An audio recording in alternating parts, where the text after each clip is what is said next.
All right, welcome everyone. My name is Constantine Boussalis. I'm a assistant professor of political science here at Trinity, and I am very happy to be chairing this talk by Dr. John Cook, who is a research assistant professor at the Center for Climate Change Communication at George Mason University.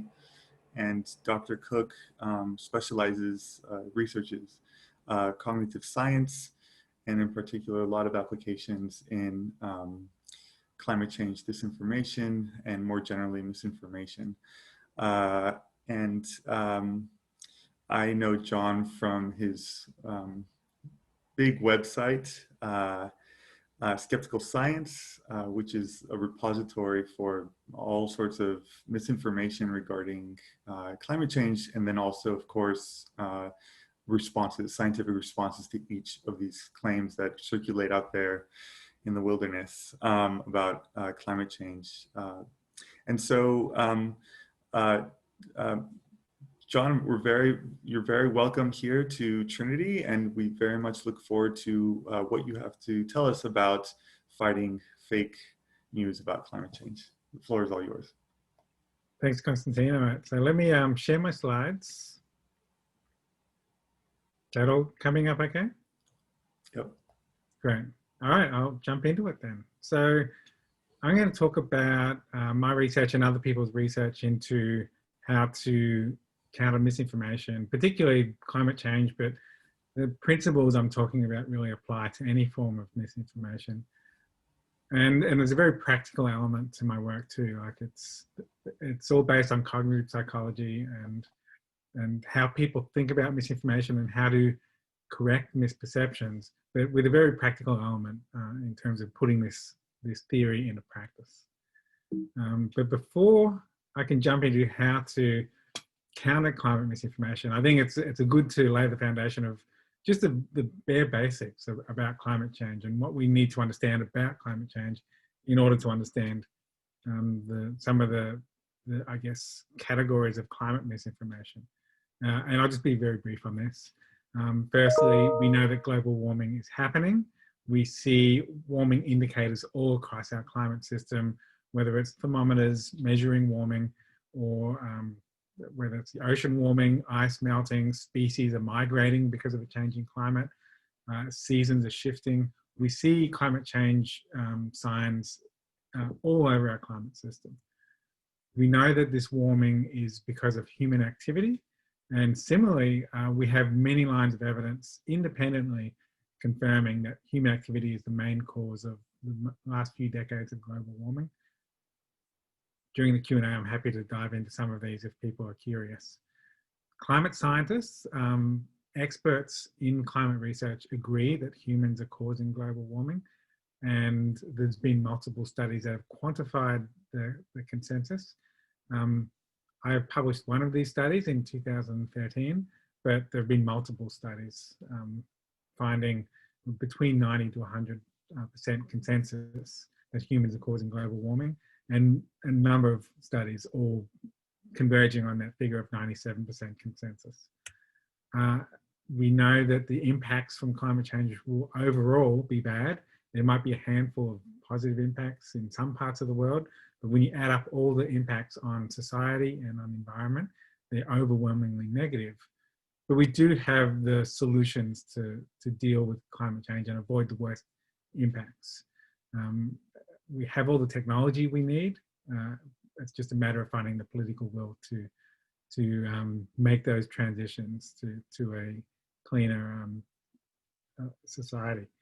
So those are the five, what we call in our field, the 5 key climate beliefs. These 5 categories of beliefs or attitudes or knowledge about climate change. A number of years ago, I'd say it would be roughly half a decade ago now, Constantine from Trinity and Travis Cohen from Exeter University emailed me a paper that they were working on, which used machine learning to categorize the different themes found in climate misinformation or in conservative think tank websites, which was a very prolific source of misinformation. And it was really exciting research. And very keen to work with these two very smart guys. So I said to them, identifying the themes in misinformation is useful, but what would be really practical would be actually identifying specific climate myths in misinformation. Is it possible to train a machine to do that? And so we started this long research project, which is still going, into training a machine to detect different categories of climate misinformation and specific claims. And the first thing we did was build a taxonomy or a landscape of climate denialist claims.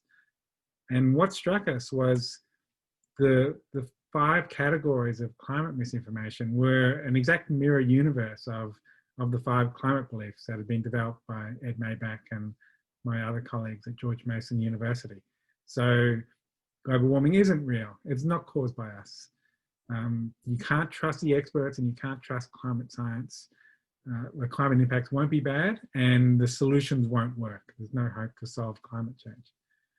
And so while there's climate scientists and educators and climate communicators all trying to communicate the facts about climate change, at the same time, all this misinformation is being produced and distributed and shared online and promoted in the mainstream media, portraying the opposite message, these disbeliefs. So we need to come up with ways to counter this misinformation. But in order to do that, the first thing we need to do is understand what damage does misinformation do. We can't really undo the damage or find ways to prevent the damage until we understand how misinformation does damage. So the first thing I want to do is look at some of the research into how misinformation does damage. We've been collecting survey research here at George Mason in collaboration with Yale. And one thing we ask people is, how many climate scientists agree that humans are causing global warming? As I was looking at earlier, when we've actually quantified the degree of scientific consensus, it's around 97%. But when we ask the general public what percentage of climate scientists agree, the average answer is around 67%. There's a big gap between public perception and the actual 97%. And one of the big contributing factors to this is misinformation casting doubt on the scientific consensus. Over time, the public has been getting more and more polarized. Republicans and Democrats are getting further and further apart on their attitudes about climate change. And this polarization actually goes a lot deeper than just climate perceptions. If we look over a longer time frame, trust in science has been getting polarized as well. Liberals are roughly steady or slightly increasing their trust in science over time, but conservatives have been getting less and less trustful of science over time, which is a very disturbing trend. And one of the reasons why is because of misinformation. I talked about the machine learning research that Constantine, Travis, and I have been doing. One of the results that jumped out at us once we had trained a machine to categorize misinformation is we built a history of climate misinformation over the last 2 decades. And by far, the biggest category, almost equivalent to all the other categories combined, was the category of attacking scientists and attacking climate science, trying to undermine public trust in science. This is the biggest category of climate misinformation. They're trying not just to present arguments about the science or arguments against solutions, they're trying to actually confuse and erode trust in climate science itself.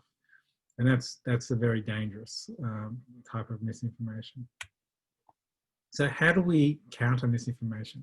It's very challenging, and research going back decades has looked at what's going on under the hood when people have misconceptions and they read corrections, and the corrections are trying to undo belief in false information.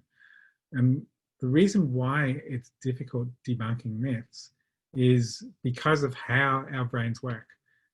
Essentially, we build mental models of how the world works, and our mental models are made up of a bunch of interconnected parts. A causes B and B causes C. But what happens if part of our mental model is a myth? What happens if B is wrong? So we're saying, we're thinking in our minds, A causes B, which is a myth, which causes C. And then you find out that B is a myth. When you debunk, when people read a debunking or a fact check, what the debunking does is it's reaching into their mental model and plucking that myth out. And that creates a gap in people's mental model. Suddenly those causal links are broken. A causes, well, there's nothing there, which causes C. And people don't like that. People don't like incomplete mental models. They are actually more comfortable with a complete, inaccurate model compared to an incomplete, more accurate model. And so research has found that when you correct misinformation and people remember the correction, they accept the correction, they still come to rely on the misinformation afterwards. And scientists call this the continued influence effect. People still believe misinformation after they've read a correction. Except if the debunking not only shows how the myth is wrong, but it also dislodges or replaces the myth with a replacement fact. What they found was if you show the myth is wrong and also fill that gap with a replacement fact, then the myth doesn't come back and continue to influence people. I'll give you an example which makes it maybe a little bit more tangible. There's been research involving mock trials where the participants in this experiment essentially play the part of a mock jury, and there's a suspect who's accused of a crime. And they found that when they provided evidence exonerating the suspect, people still thought, well, maybe he did it. But when they provided evidence exonerating them plus an alternative suspect, then they stopped believing that the initial suspect was guilty because they had that replacement suspect. So this is one of the most important things you need to do when you're countering misinformation. You need to basically dislodge the myth with a replacement fact. I used to call it an alternative fact. Then Kellyanne Conway kind of took that phrase for her own and it's taken on a whole negative connotation.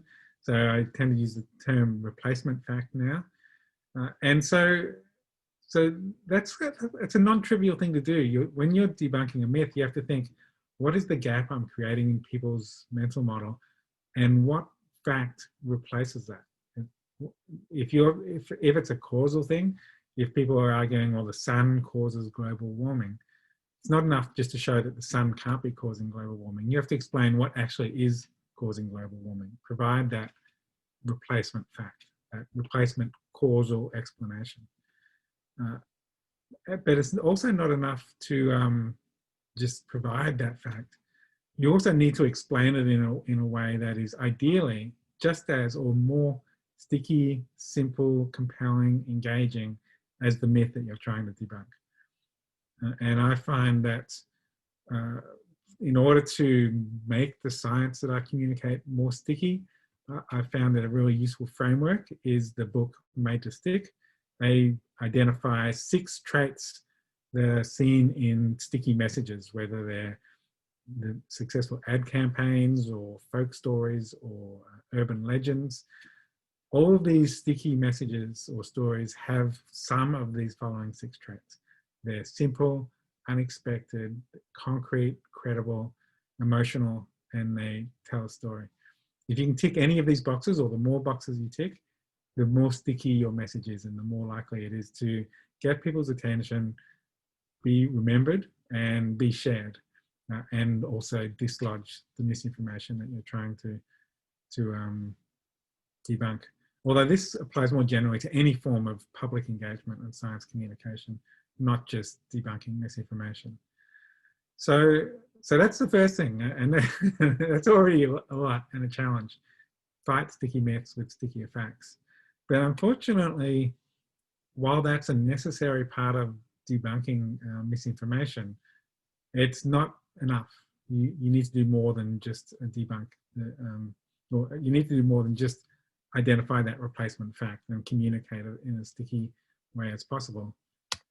And let me give you some research which explains why just communicating the facts isn't sufficient to debunk misinformation.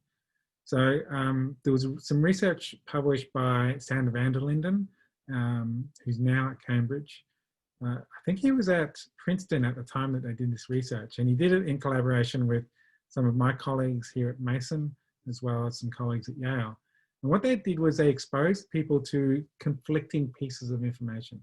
One of the messages that they showed their experiment participants was some misinformation about climate change. And this was taken verbatim from the Global Warming Petition Project, which was a website that featured tens of thousands of science graduates signing a statement saying that humans aren't disrupting climate.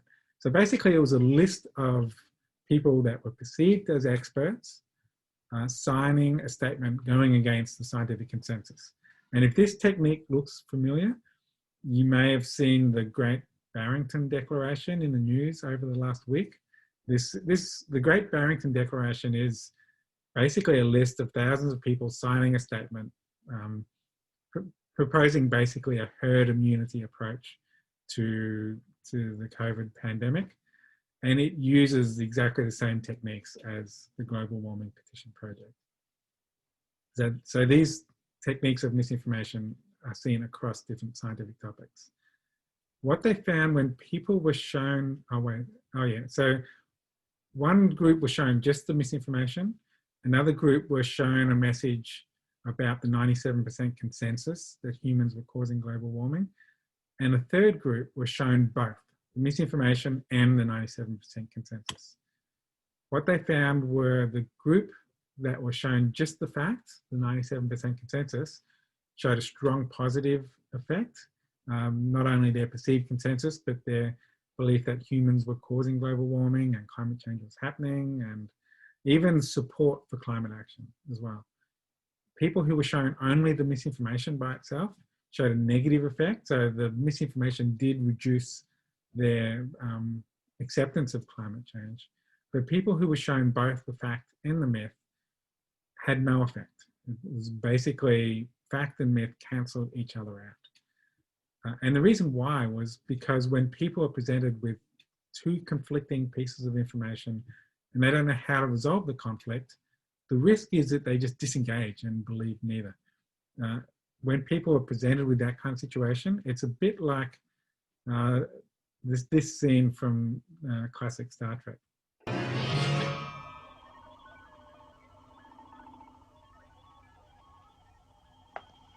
That's Garth. Stun him. Hold his back. That's Garth. So I don't know if any of you have ever watched Star Trek. I'm really dating myself now. In fact, it was out before I was born, but I'm a nerd, so I watched it anyway. But a lot of old Star Trek episodes feature these episodes where a character gets cloned and there's an evil clone and then there's the real character. And someone has to try to work out who's the evil clone and who's the real person. That's basically the conundrum that the general public face now. There's misinformation flying around and there's facts, and they have to try to work out which is the real facts and which are the evil misinformation. And if they can't tell the difference, if they can't tell which is which, then research shows that people believe in the facts less. So that's another way that misinformation does damage. Not just making people believe wrong things, it can stop people believing the facts.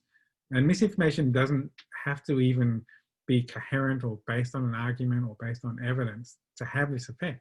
It just needs to exist. It needs to be out there, and that can stop people believing in facts. This to me is one of the most insidious and dangerous traits of misinformation. But it also points to the solution to misinformation.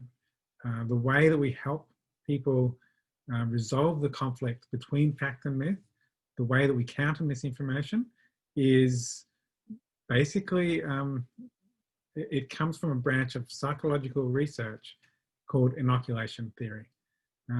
This is research going back to the 1950s. What they found was, borrowing the idea of vaccination, if you expose people to a weakened form of misinformation, that helps them build up their resilience, their immunity, so that when they encounter the actual misinformation, they're less likely to be misled. So what do I mean by a weakened form of misinformation? There's two elements to an inoculating message. Firstly, warning people of the threat that they might be misled. And secondly, providing counter-arguments that explain how the misinformation misleads. What are the logical fallacies? What are the rhetorical techniques that misinformation use to distort the facts? And that's really the guts of inoculation. Explain the techniques used to mislead. Let me give an example from that research with the Global Warming Petition Project. This is an excerpt from their inoculating message. And what it did was it explained some of the techniques that the petition project used to mislead. There were lots of fake names on there because it was an online petition, so anyone could fill it out. So we saw Star Wars characters, Spice Girls, people who had been long dead. 31,000 seems like a lot, but this was anyone with a science degree could fill it out, or a US science degree to be precise. And there were millions of people with a science degree. So 31,000 is actually a tiny fraction of a percent of the total number of potential science graduates. And thirdly, because anyone with a science degree could fill out the form, almost everyone who'd filled it out didn't have expertise in climate science. There were computer scientists and medical scientists and ag science and veterinary science, mechanical engineering, chemical engineering. It was across a whole range of different fields, but less than 0.1% of the signatories actually had expertise in climate change. What the researchers found was when people were inoculated before showing the misinformation was mostly neutralized and the facts were able to have a positive effect. At the same time that Sander van der Linden was conducting this research in the US, I was in Brisbane, Australia, doing my PhD research, and I was running almost the exactly same experiment. Not even, neither of us were aware at all of what the others were doing. It was by pure coincidence. That happens a lot. Independent researchers doing similar things, and then one gets their research published just before the other one, which can be quite frustrating. In this case, I was the one who was slow in getting my research published, but that was on me for being too slow to get it published. I digress. In my research, I was using the same misinformation, the Global Warming Petition Project. What I found was when people were shown just the misinformation by itself, it had a negative effect, just the same as Sander's research did. This graph here shows the change in perceived consensus, and the horizontal axis is political ideology. So to the right are people who are more right-wing or conservative, to the left, people who are more left-wing or liberal. And what I found was people who were politically more conservative were more influenced by the misinformation, whereas people who were at the left end of the political spectrum, the climate misinformation had no influence on them. That's not to say that conservatives are more influenced by any form of misinformation, but in the case of climate change, that seems to be the case. Here is the inoculating message I showed to some people, some of the participants in my experiment. And there was a big difference between my inoculation and the other experiment by Sander van der Linden. I didn't mention the Global Warming Petition Project at all. I only talked in general terms about the technique of fake experts being used to cast doubt on a consensus.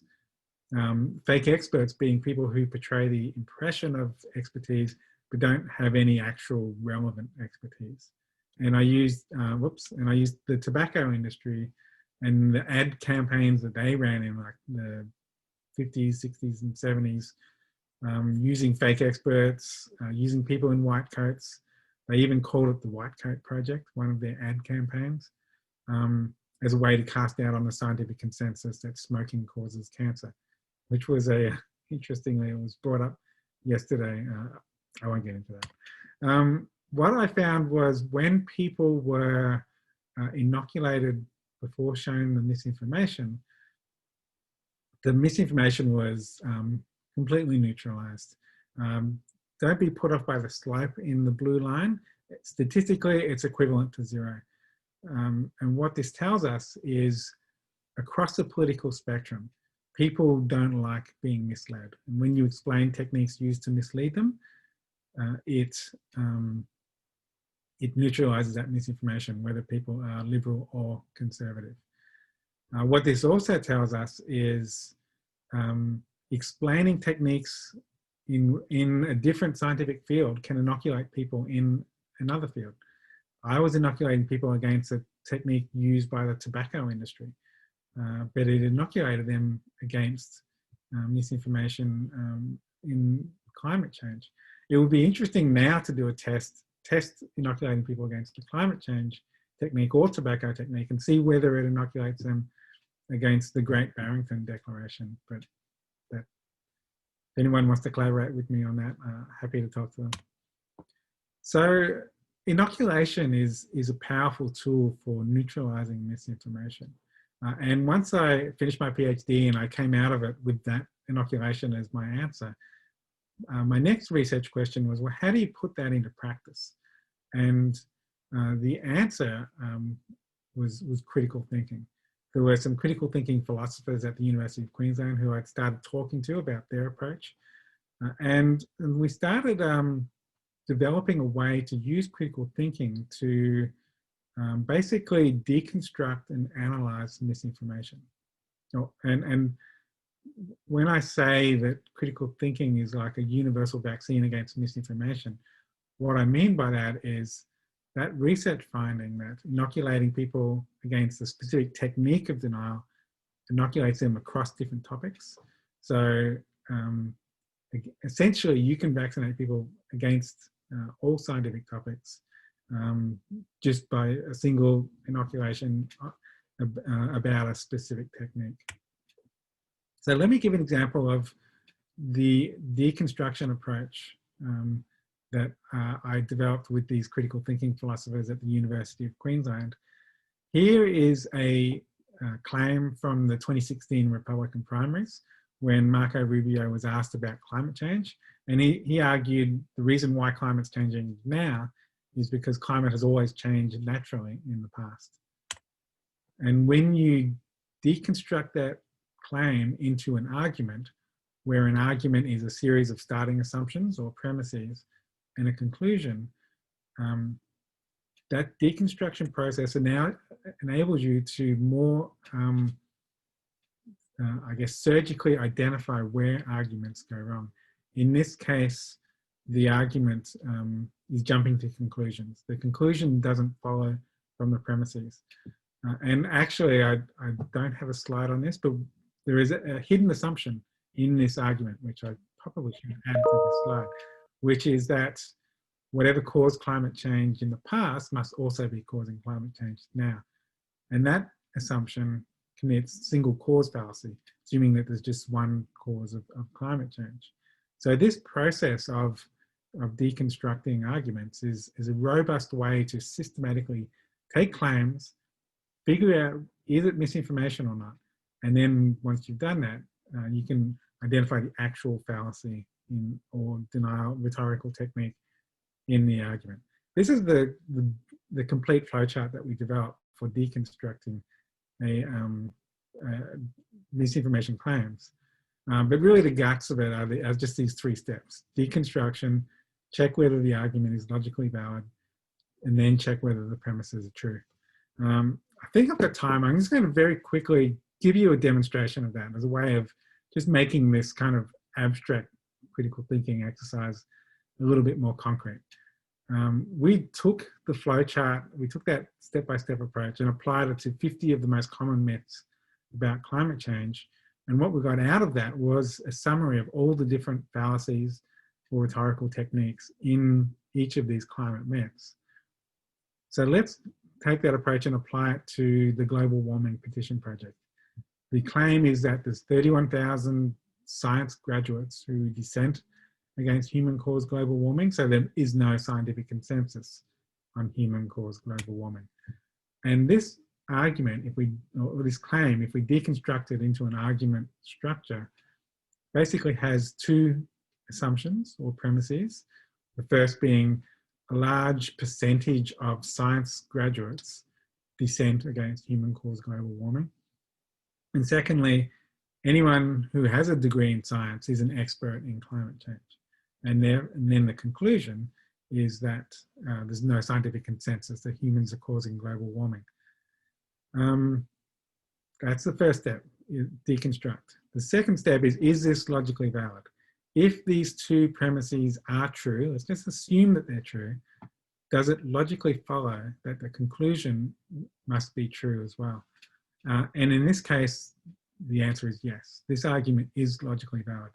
If we assume that the premises are true, then it will logically follow that the conclusion must be true as well. So then we go to the third and final step. Are the premises true? And neither are true, they're both false. The first premise commits the fallacy of magnified minority. 31,000 seems like a lot, but it's a tiny fraction of the total number of science graduates. So there isn't a large percentage of science graduates who dissent. It's a tiny fraction. Secondly, the second premise assumes that people who have a degree in one field must also be experts in the field of climate change. And that's not the case. And it seems like a trivial thing to say, right? Just because you get a degree in veterinary science, that doesn't make you an expert in climate science. But fake experts are highly persuasive. They're one of the most persuasive forms of misinformation, because you throw someone in a white coat, or you put someone on TV or in the media, or just talking anywhere, and they've got a university under their name and they're speaking technobabble. That is a credible expert to the general public if they're not paying close attention. So fake experts is a very persuasive form of misinformation. So having developed a critical thinking way to identify the rhetorical techniques in misinformation, the next question then is a communication one. How do you communicate that effectively to the public? And so I've been researching that for the last couple of years here at George Mason University. One of them is do what I just did. Take people, walk them through the critical thinking process. And that is really powerful, and it empowers people in being able to spot misinformation. The problem with that approach, though, is it's hard work. It's cognitively hard work and difficult to logic our way through arguments. I mean, in a perfect world, we will all be doing this, but and that's my critical thinking philosophers. When we were writing this paper, I realized halfway through that that's their goal with this paper, was to turn everyone into philosophers like them. Me, I'm a communication researcher. I was looking for a methodology to develop inoculating messages and then figure out a effective way to communicate it. And so I started looking at a different way to inoculate people based on this critical thinking framework. And that's using basically logic analogies, or philosophers call it parallel argumentation. Take the flawed logic in a myth and transplant it into a parallel analogous situation. The more absurd and extreme that analogous situation, the more clear and obvious the original logical flaw is.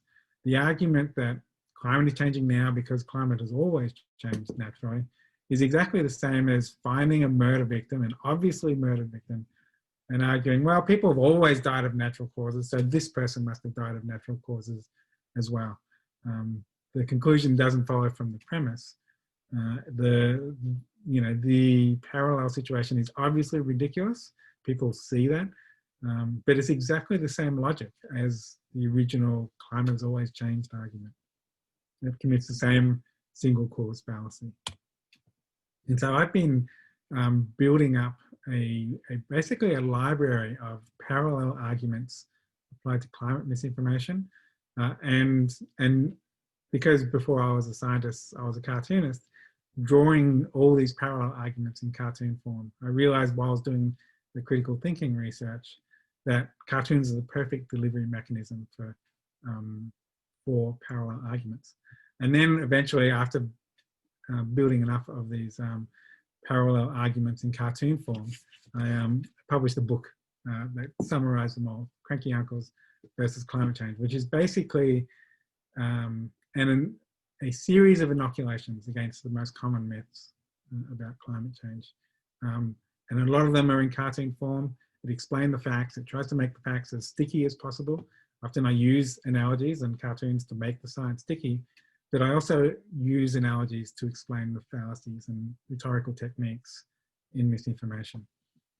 I want to talk about one more thing, and I will just speak about this for a minute, and then that will leave us a bit of time for Q&A.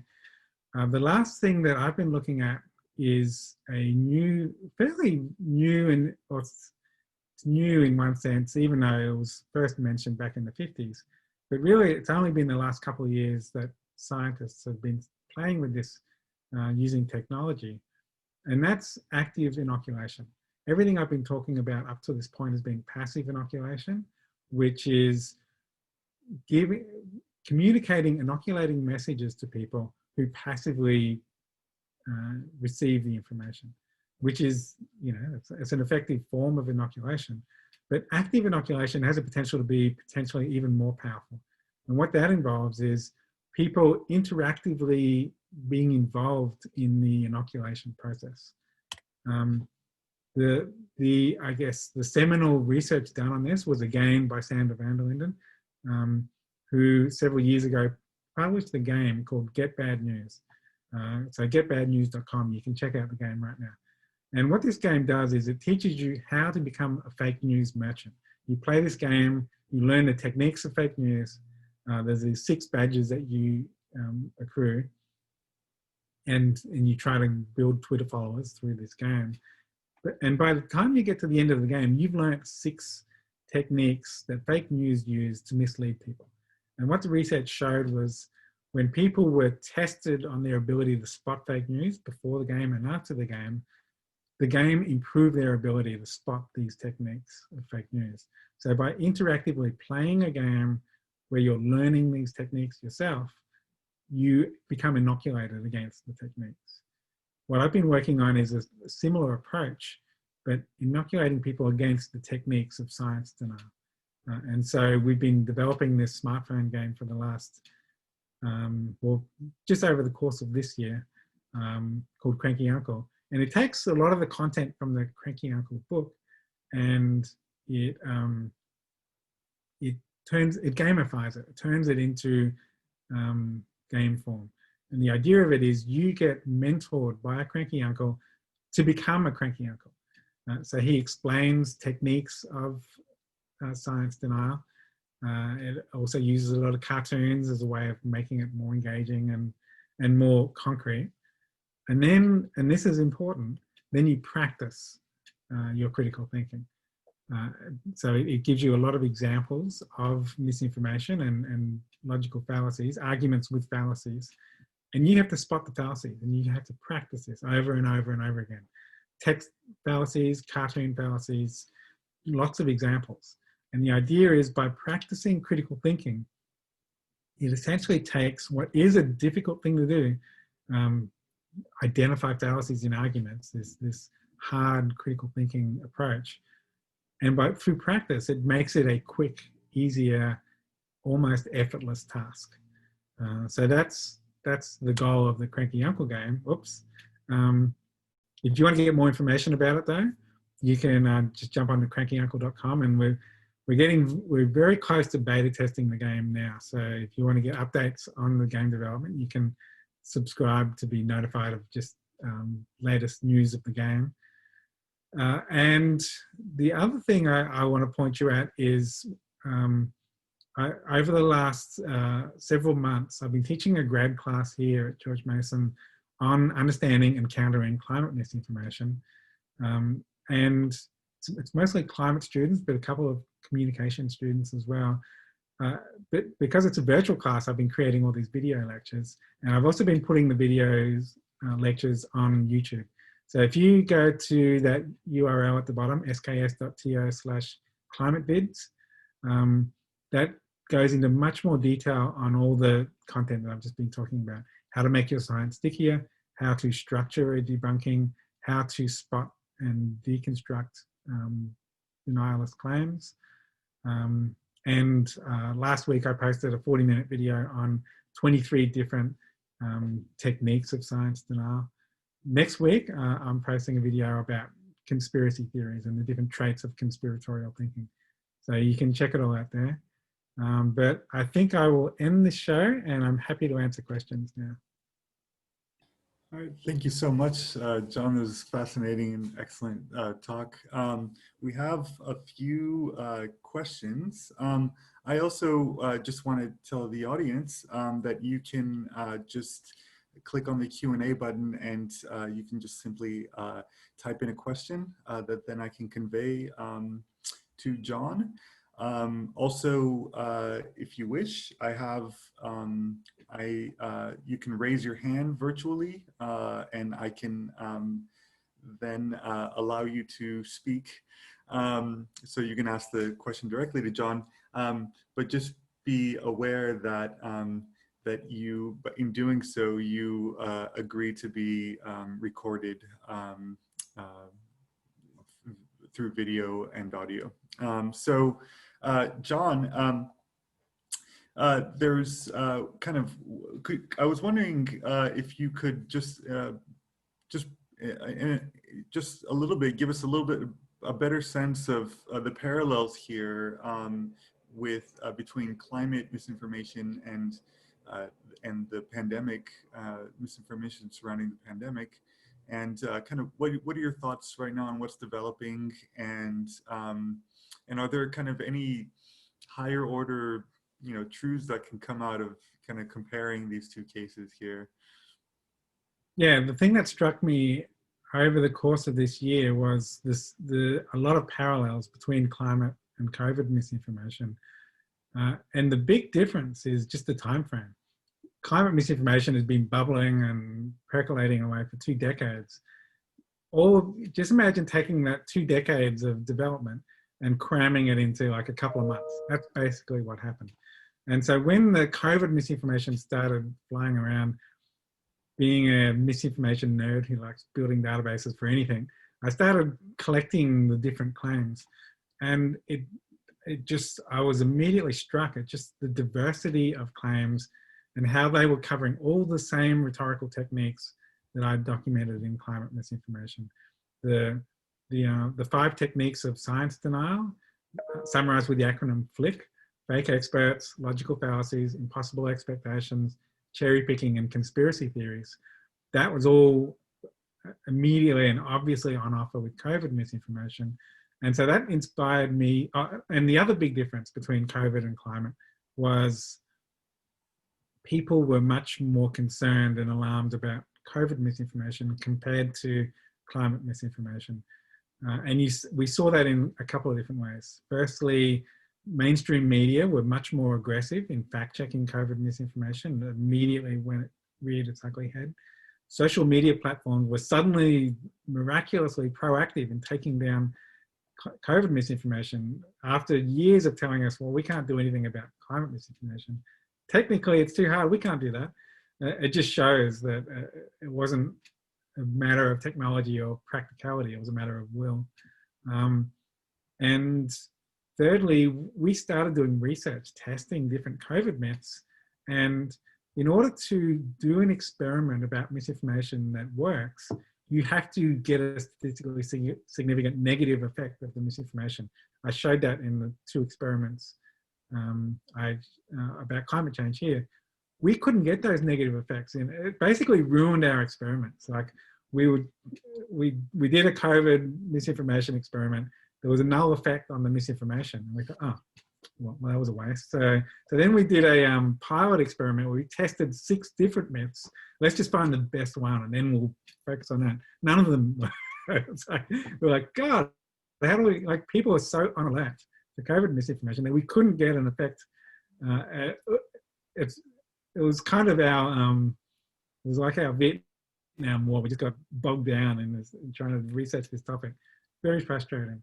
But the reason why, I think, is because the psychological distance between us and COVID is way, way smaller than the psychological distance with climate change, which people perceive as being happening into the future and at a different place and to different people and hypothetically into the future. There's these 4 degrees of psychological distance. With COVID, it's much shorter. It should be even shorter. Like, there are people are behaving in ways that that are quite reckless, but relative compared to climate, the psychological distance is much smaller, and that means that people are much more concerned. And I thought, well, this is a potential, like there's a potential opportunity to make lemonade out of lemons here. If people are so concerned about COVID misinformation, and given the fact that critical thinking is the universal vaccine against misinformation, I saw this as an opportunity to try to inoculate people against misinformation in general. So I started creating a lot of videos about the rhetorical techniques in COVID misinformation. I don't have a link in any of my slides, but I think the link is co-videos. So it's, yeah, if you go sks.to/co-videos, I think you'll find all the videos I made about COVID misinformation. Great. And so I just want to keep going. I could have a conversation with you for hours, basically, about just about this. But I want to. We have some great questions here and comments. So Eileen Cullity from Dublin City University says, "Excellent work, John. I've been using your ideas with students and find it very effective. My question is, as many people find logic and critical thinking difficult, do you think it can be widely applied to groups who are susceptible to disinformation, but may not have exercised critical thinking skills before? I'm thinking of older digital media users in particular." Yeah, definitely. That's actually the thing that I've been concerned about. And I alluded to that in my presentation. Because critical thinking is hard, and because the philosophers I work with want to turn people into these logical, Mr. Spots. But as a cognitive scientist, I know how difficult that is, particularly for certain segments of the population. And so I'm trying to find ways to kind of, if Muhammad won't come to the mountain, how does the mountain, I forget the saying, but how do we make critical thinking more accessible to people? And so cartoons was one way that I've been testing that. And I didn't go into the details, but we've been testing that. We've been testing the critical thinking deconstruction approach versus the cartoon approach. And the really interesting thing we found was both are roughly equally effective, but through different pathways. We found that critical thinking is seen as more credible. And so that's kind of the mediator that makes that approach effective. Cartoons grab people's attention. And so they look at it more, they think about it more. So and that's the pathway or the mediator through which that cartoons are able to neutralize misinformation. And we just were looking at some research we published, well, not published, just starting to do the data analysis now, that found that that approach is also more likely to be shared, and people are more likely to interact with it on social media. So it's a much more engaging means. But we haven't done much testing on it yet, but I think that games are again an even more powerful approach because of that interactive quality and because of the practice element. There's Daniel Kahneman, who won a Nobel Prize for his psychological research, talks about fast and slow thinking. Fast thinking being that instant reaction, the kind of effortless thinking that we all do and mostly do, and slow thinking, which is the effortful reasoning through difficult problems. And he talks about how slow thinking is effortful, it's hard, we do it a lot less than the fast thinking. But he also talks about a third type of thinking, which he calls expert heuristics, which is basically when experts practice a task over and over, difficult, complicated tasks, it becomes effortless. It becomes quick. It becomes like fast thinking. And my hypothesis, which we will test in this game, is that practicing critical thinking through a game, doing the same task over and over, will convert that difficult critical thinking process into a effortless fast thinking. So we'll find that out over the next few months. Great. So looking forward to that. So just to make sure that we're not just lobbing softballs at you, John. Al asks, it seems that there will always be a politician who will say the opposite and unpopular side of an argument, of any argument. Is there any point to try and stop that, or should that be even the media's job? Yeah, I think it's important to distinguish between scientific topics, particularly scientific topics where there's a consensus, and issues of politics and opinion. It's entirely appropriate for there to be two sides of a political issue or issues of opinion. But when there's a scientific consensus on an issue, then it's inappropriate for the media to bring on an astronomer and also bring on a flat earther. That doesn't do service to the public. That kind of false balance only misinforms the public. And some of my research found that if you like media articles that present climate change as this both sides debate has a misinforming effect. So I don't think I've quite answered Al's question yet, other than is there a point to try to stop that?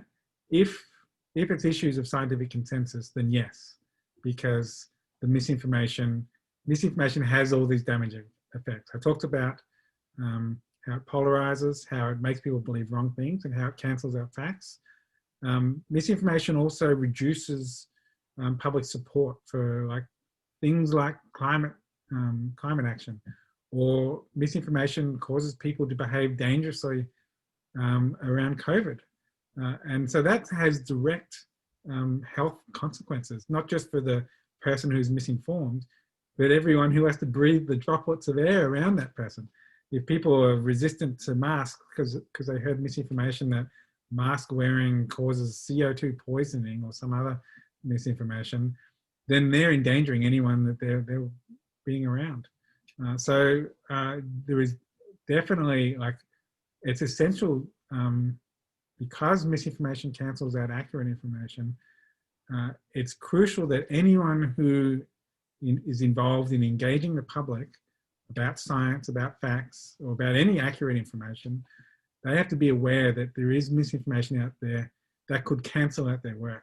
And if we put all our effort into just doing accurate or effective climate communication, we could do all the right steps in making sure that our science communication is well designed and follows best practices and is tested. The 97% message was tested super thoroughly by my colleagues here at George Mason, but all of that was cancelled out by the Global Warming Petition Project. So, we're having a Zoom meeting about how to effectively communicate climate change or other issues. There are other Zoom meetings where there's people generating misinformation and how to cancel out our efforts. And so we can't be naive about that. We need to have our eyes open about how our efforts to communicate and engage the public can be cancelled out by misinformation. So maybe even jumping a bit off that then, Jennifer Murphy asks, she says, thanks for the really interesting talk. Are there some people too far down the rabbit hole for inoculation method to work on them? So, or could this technique work on even the most convinced cases? So the most hardened conspiracy theorists out there, can inoculation theory work? So the kind of implicit, I guess, assumption or truth of inoculation theory is that it's about inoculating the rest of the public against the misinformers. And so one analogy I use is science denial and conspiracy theorists is a bit like polio, an incurable disease that was essentially eradicated over just a few decades, from hundreds of thousands of cases to a handful of cases. We didn't cure it, we just inoculated, and it stopped the disease from spreading and it got wiped out. And so there's a lot of research showing that people who deny science or conspiracy theorists are incredibly difficult to change their minds because they distrust the science. They distrust any evidence that conflicts with their conspiracy theory. And in fact, if they encounter any evidence that shows that their conspiracy theory is wrong, they just assume that that evidence was generated by the conspirators anyway. So there's very little you can do to persuade a person like that. So in the case of climate change in the US, which is kind of one of the worst countries. In most other countries, it's better than this. But even in the US, only 10% of the population are dismissive about climate change. So I see inoculation theory as a strategy for the 90% of the population who are open to evidence, but vulnerable to being misinformed. And it's about building up their resilience so that they're less vulnerable to being misled by the 10% who are dismissive. But one more thing on that. Even within that 90%, like it's very helpful to see the public not as just as, you know, single mass, but different audiences. And even this is a little bit simplistic, but it's helpful. In the US, amongst that 90%, it's actually 93%. There was new data that came out last week that showed that the dismissives are now at 7%. I need to update my spiel about that. Sorry about that. But amongst that 93%, around 58% or over 50% are concerned or alarmed. And then the other 30-odd% are disengaged. And these are two different groups. And I think from a communication point of view, we should have two different goals. And inoculation works with both. Inoculation builds the resilience of the disengaged and potentially engages them. For the engaged, inoculation can empower and activate them. Most of the 58% of concerned and alarmed don't talk about climate change with their friends and family. They self-censor because they worry that they'll encounter pushback and be made to look stupid by their cranky uncles. Inoculation research shows that there's this thing called post-inoculation talk. When people learn the counter arguments that they might encounter, that empowers them to be more confident to talk about the issue. And so inoculation also has a potential to break climate silence. And kind of thinking about, like, in the trenches, changing, inoculating and defending the population from kind of the spreading of misinformation, one of the audience members asked, do you see social media as more of a threat or opportunity in relation to using or facilitating inoculation theory? So kind of how does social media work here? Can we use it? Can we turn the power, can we harness that power for good, or is it more tricky than that? Yeah, the answer depends on the social media platforms. The big challenge here is that the financial models of the platforms depends on user interaction, clicks and likes and shares. All those interactions are what add to their bottom line. And misinformation is more likely to be clicked and shared and interacted with. So they have a financial interest in promoting misinformation, which is why on most issues, they've been resistant to actually proactively stopping misinformation from spreading across their networks. So while that financial incentive remains, I think there is, you know, we can use social media for good, and I'm trying to do that. But I would probably say it's more of a threat because misinformation is more likely to be shared than accurate information. I mean, there's research that has shown that, although now that, as I say that, I think they probably haven't tested accurate information in the form of cartoons, so we'll have to test that. But yeah, there's threats and opportunities, but I think a lot of it depends on the social media platforms who have a responsibility. And an example is Facebook, who allow misinformation to spread freely, like about climate change, through Facebook. And their response to it was to create this information hub, which provides accurate information. That's good, but as I've explained in my talk, facts can be cancelled out by misinformation. So the analogy I use with this situation is like doing parallel argumentation. It's like poisoning people while giving them a brochure about healthy vegetables. That's essentially what providing an information hub does, if they're still allowing that poison to flow through the system. All right. Well, we're running up towards the end of our time, but I want to. There's one last question about the app. Ariella Turley asks, "Are you going to aim the cranky? Are you going to aim the Cranky Uncle app towards schools at all? It could be a great part of a school curriculum in order to encourage young people to begin thinking critically. So, how are we engaging with our youngsters?" Yeah, when I started developing the game, I was thinking of it as an app just for the general public. But then when I started explaining the game to climate scientists, um, climate scientists who most of them teach, college classes, I was really taken aback by their enthusiasm for wanting to use the game in their classrooms. And multiple conversations along those lines finally broke through my skull that, hey, this is actually an opportunity in the classroom.